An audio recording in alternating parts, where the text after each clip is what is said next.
Imagine waking up to find that nearly 70% of farm workers, restaurant staff, and construction crews have vanished overnight. Sounds like a dystopian scenario, right? But for many U.S. industries, this is becoming a harsh reality as immigration enforcement intensifies. It raises a difficult question. When laws conflict with economic realities, which should take priority? Should enforcement always follow the letter of the law, regardless of the impact? Or is there a deeper principle we should consider? One that values not just the system, but the people within it. Over the past few months, immigration enforcement has ramped up, leading to the detainment and deportation of thousands of workers. For many, this is a necessary action, a way to uphold the integrity of the system. But industries that rely on these workers are struggling. Farms are short on labor, leading to rotting crops. Restaurants and hotels face massive staffing shortages. Construction projects stall as labor disappears. The economic impact is clear, but should that matter when enforcing the law? This raises a critical dilemma. Should a law always be enforced, even if it causes harm? If a rule is in place, is it our duty to follow it under all circumstances?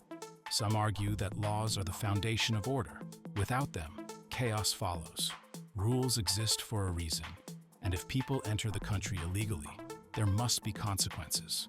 A system cannot function if exceptions are constantly made. But what happens when following the rules comes at a cost? Workers are essential to the economy, and their absence affects not just businesses, but families, communities, and even consumers. If we reduce this issue to just the enforcement of rules, are we treating people as individuals or simply as variables in an equation?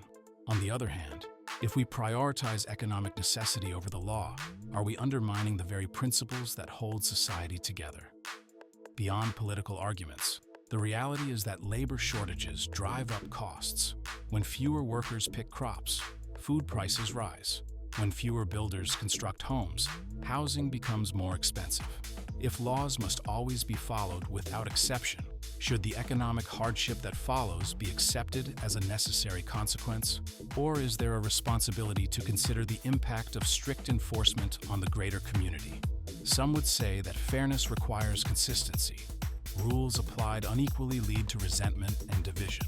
Others argue that justice isn't just about rules, but about understanding their real-world effects. If a law causes widespread harm, should it be reconsidered? So where do we draw the line? Should laws be upheld no matter the cost? Because without them, society loses its structure. Or should enforcement be weighed against its consequences, adjusting when necessary? And perhaps a deeper question remains. Are we making decisions that recognize people as individuals, or are they simply numbers in a system? The debate is ongoing, but one thing is clear. What happens next will define not just the economy, but the values that shape our future. Let me know your thoughts in the comments.